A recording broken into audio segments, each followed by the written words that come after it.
नमस्कार दोस्तों, मैं ममता स्वागत करती हूँ आपका हमारे चैनल मिशन गवर्नमेंट टीचर पर, जहाँ पर हम डीएसएसबी टीजीटी की तैयारी करवा रहे हैं बिल्कुल फ्री में। इससे पहले वाली वीडियो में हमने आदिकाल के कवि और उनकी रचनाओं को देखा है और आज हम इस वीडियो में देखेंगे भक्तिकाल।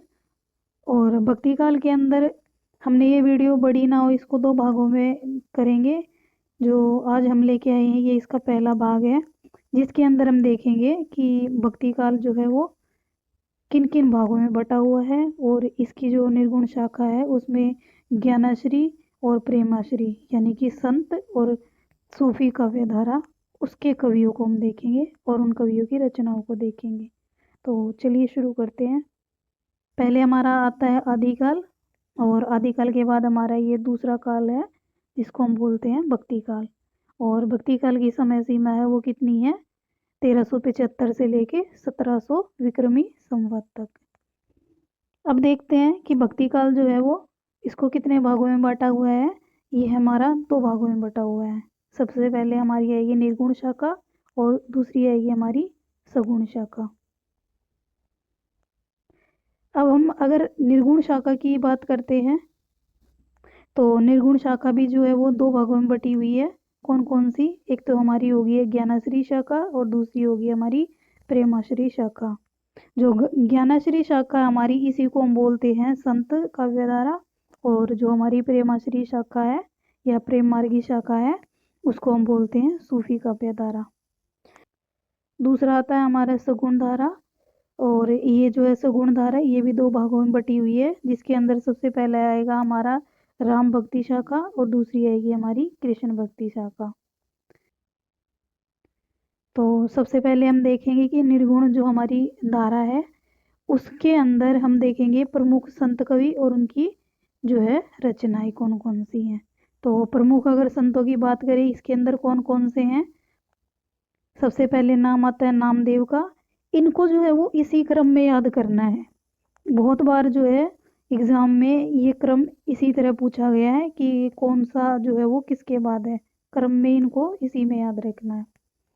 सबसे पहले आते हैं हमारे नामदेव, फिर आते हैं रैदास, कबीरदास, जम्बनाथ, हरिदास निरंजनी, गुरु नानक, सिंगा, लालदास, दद्दू दयाल, और उसके बाद आएंगे हमारे मलुकदास, बाबालाल, सुंदरदास।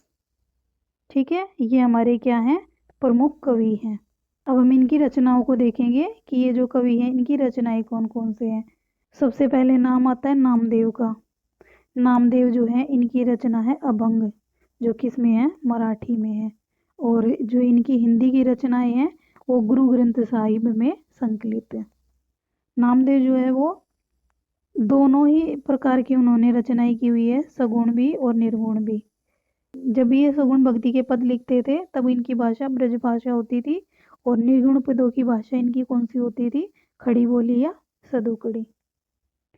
दूसरे नंबर पे रैदास जी आते हैं। रैदास जी के बारे में बता देते हैं कि रैदास जी पढ़े लिखे नहीं थे। उनके विचारों को किसने लिखा, उनके शिष्यों ने लिखा। वो जो भी बोलते थे उनके बारे में वही चीज़ें उनके शिष्य लिख लेते थे।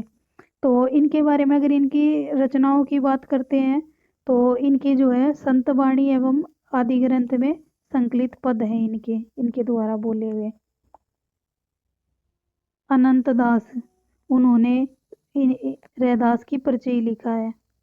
और उसके बाद तीसरे नंबर पे आता है नाभादास। नाभादास ने क्या लिखी है, भक्तमाल लिखी है।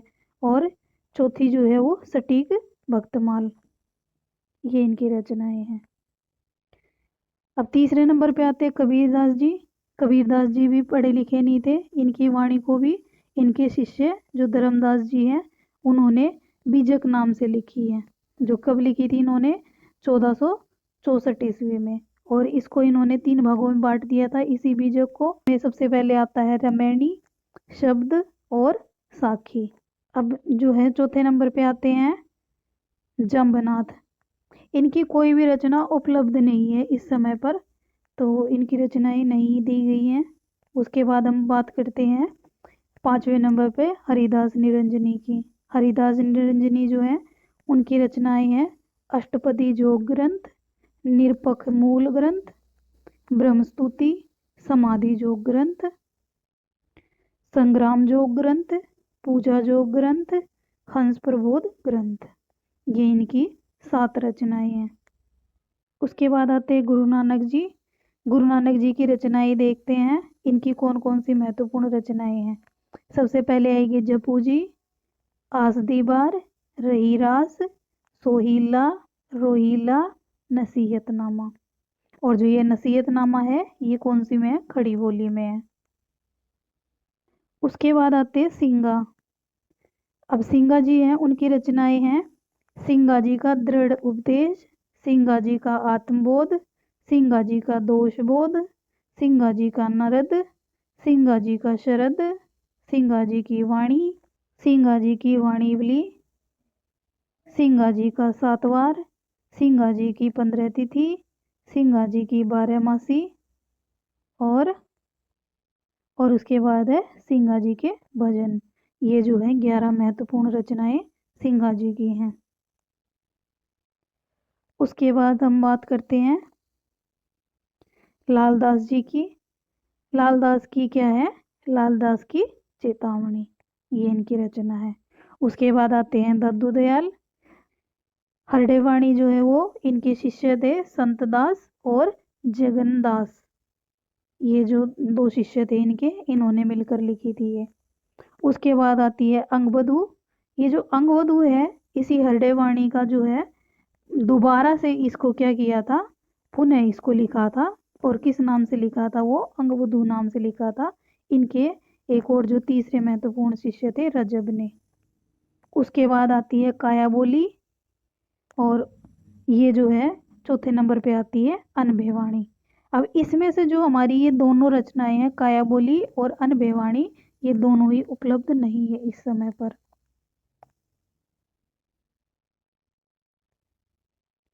उसके बाद आते हैं मलुकदास। मलुकदास की रचनाएं देखते हैं सुख सागर, भक्ति विवेक, ध्रुव चरित, रामावतार लीला, ब्रज लीला, विभव विभूति, 12 खड़ी, भक्त वछावली, रतन खान, ज्ञान परोछी, ज्ञान बोध, और इनके विविध पद। ये इनकी क्या है, महत्वपूर्ण रचनाएं हैं। उसके बाद आते हैं बाबा लाल। बाबा लाल की रचना जो है वो असरार ए मार्फत। और इस असरार ए मार्फत में क्या किया गया है, दारा शिकोह के साथ धार्मिक वार्तालाप का संकलन किया गया है। दूसरी जो है वो नादिरुन्निकात है, जो जिसके अंदर क्या किया गया है, जो बाबा लाल थे इनके विचारों को संग्रहण किया गया है। उसके बाद आते हैं हमारे सुंदरदास। जो सुंदरदास जी थे ये सभी संतों में सबसे ज़्यादा शिक्षित थे, पढ़े लिखे थे। ये हमने यहाँ पर लिखा है कि यह सभी संतों में सबसे अधिक पढ़े लिखे थे। और इनकी जो रचनाएं हैं वो, उनकी रचनाओं की संख्या 42 मानी जाती है, जिसमें से प्रमुख हमारे ये 11 बताए गए हैं। जिसके अंदर सबसे पहला आता है ज्ञान समुद्र, दूसरा आता है सुंदर विलास, तीसरा है सर्वांग योग प्रदीपिका, चौथा है ज्ञान झूलना, पांचवा है सत्संग प्रभाव, छठा है उक्त अनूप, उसके बाद है पंचेंद्रिय चरित्र, उसके बाद है सुख समाधि, उसके बाद है उद्भूत उपदेश, और फिर है स्वप्न प्रबोध, और 11 पे है वेद विचार। अब ये जो थे ऊपर हमारे, ये प्रमुख हमारे संत कवि थे। अब इनके अलावा जो अन्य संत कवि हुए हैं उनके बारे में भी हम देखते हैं कि कौन कौन से नाम आते हैं। तो अन्य में सबसे पहले आते हैं गुरु अर्जुन देव, गुरु गोविंद सिंह, गुरु अंगद, गुरु रामदास, गुरु अमरदास, गुरु तेग बहादुर सिंह। और अब देखते हैं इनकी रचनाओं के बारे में। सबसे पहले नाम आता है गुरु अर्जुन देव का, जिन्होंने 3 रचनाएं की है। उसमें सबसे पहली है 52 अखरी, और दूसरी है सुखमनी, और तीसरी है 12 मासा। उसके बाद में आते हैं गुरु गोविंद सिंह। और गुरु गोविंद सिंह की रचनाएं कौन कौन सी है, विचित्र नाटक, जफरनामा, जप्पू साहब, शास्त्रनामाला, चंडी चरित्र, गोविंद रामायण, और उसके बाद अंत में आती है दशम पादशाह ग्रंथ। उसके बाद आते हैं हमारे गुरु अंगद। इनके श्लोक और दोहे जो है वो आदि ग्रंथ जो साहब है उसमें संकलित किए गए हैं। उसके बाद आते हैं गुरु रामदास। इनके जो है वो पदवी आदि ग्रंथ के चौथे महला में संकलित किए गए हैं। उसके बाद आते हैं गुरु अमरदास। इनके जो है पद या इनके द्वारा जो रचनाएं की गई है वो गुरु ग्रंथ साहिब में ही संकलित की गई हैं। उसके बाद आते हैं तेग बहादुर सिंह। ये जो हैं इनके द्वारा लिखे हुए पद 9वें महला में संकलित किए गए हैं। अब आते हैं हमारे जो हिंदी है, हिंदी के अन्य संत कवि, जिसमें सबसे पहला नाम आता है धर्मदास, धन्ना, पीपा, सेन, शेख फरीद, और उसके बाद है वीरबान, और इनकी रचना है पानी। उसके बाद आते हैं बावरी साहिबा, और ये जो बावरी साहिबा है ये जो है एक महिला संत थी। उसके बाद में आते हैं रजब। रजब की रचनाएं हैं सबंगी, या इसी को हम बोलते हैं सरवंगी, और दूसरी रचना है इनकी रजब वाणी। तीसरी है अंगबधु। इसमें दादू दयाल के पदों का संकलन किया गया है। उसके बाद में आते हैं सदना, फिर आते हैं निपट निरंजन, और निपट निरंजन की रचना है शांत सरसी और निरंजन संग्रह।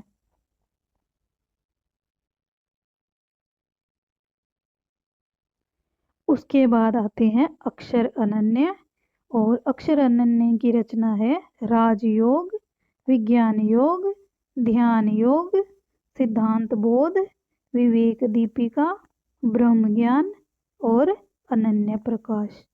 ये किसकी रचनाएं हैं? अक्षर अनन्य की। और इसके बाद नाम आता है भीषण का।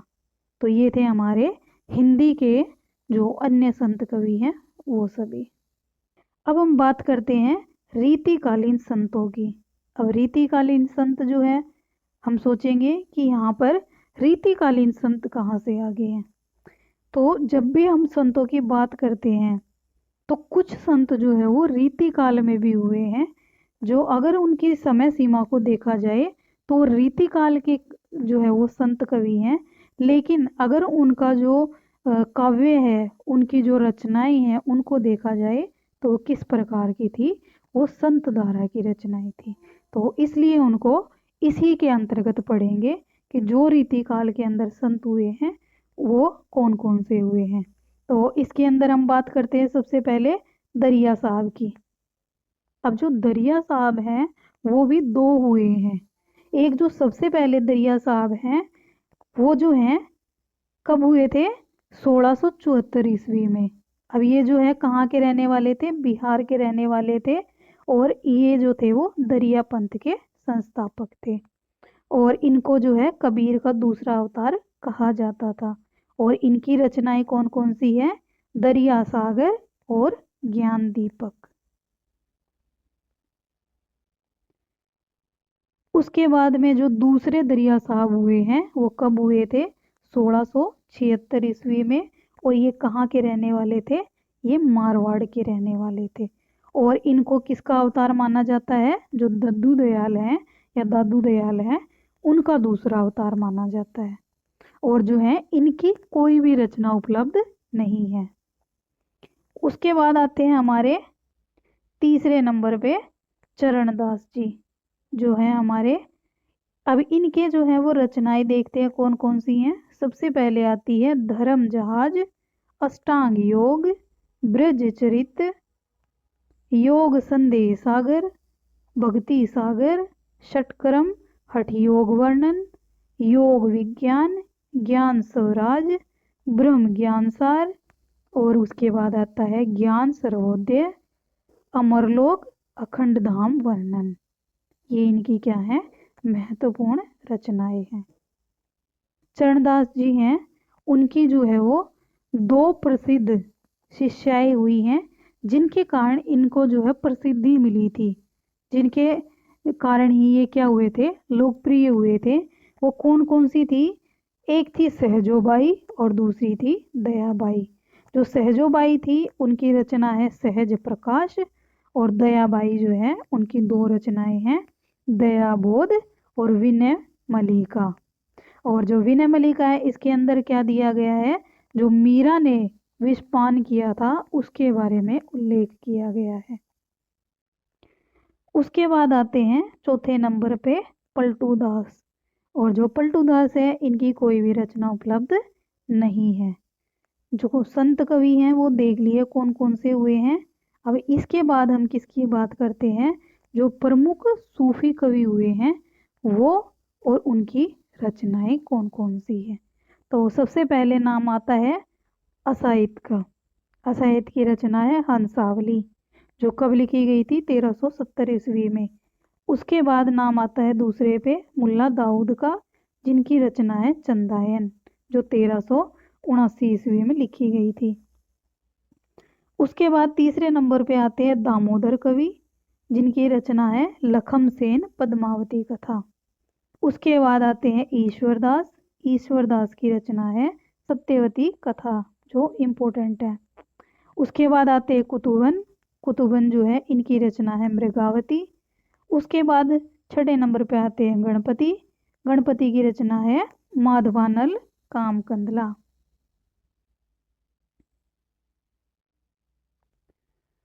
उसके बाद जो है सूफी कवियों में महत्वपूर्ण जो है वो जयसी आते हैं।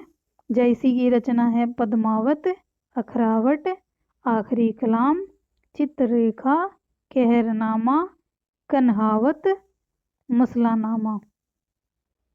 ये जो है इनकी महत्वपूर्ण रचनाएं हैं। उसके बाद 8वें नंबर पे आते हैं मंजन। मंजन की रचना है मधुमालती। उसके बाद आते हैं कुशल लाभ। कुशल लाभ की रचना है माधवानल कामकंदला चौपाई। उसके बाद 10वें नंबर पे आते हैं जटमल। जटमल की रचना है प्रेम विलास प्रेमलता की कथा। उसके बाद आते हैं नंददास। नंददास की रचना है रूप मंजरी। उसके बाद आते हैं आलम। आलम की रचना है माधवानल कामकंदला। उसके बाद आते हैं 13वें नंबर पे नारायण दास। नारायण दास की रचना है छिताई वार्ता, जो क्या है पद्मावत से प्रभावित है। उसके बाद जो है उस्मान जी आते हैं। उस्मान की रचना है चित्रावली, जो 1613 ईस्वी में लिखी गई थी। उसके बाद पोहकर। पोहकर की रचना है रस रतन, जो 1618 ईस्वी में लिखी गई थी। 16वें नंबर पे आते हैं शेख नबी। शेख नबी की रचना है ज्ञानदीप, 1619 ईस्वी। 17वें नंबर पे आते हैं नरपति व्यास। नरपति व्यास की रचना है नल दमयंती, जो कब लिखी गई थी, 1625 ईस्वी में। उसके बाद आते हैं कासिम शाह। कासिम शाह की रचना है हंस जवाहिर। फिर आते हैं मुकुंद सिंह, जिनकी रचना है नल चरित्र। उसके बाद आते हैं नूर मोहम्मद। नूर मोहम्मद की 2 रचनाएं हैं, एक है इंद्रावती और दूसरी है अनुराग बांसुरी।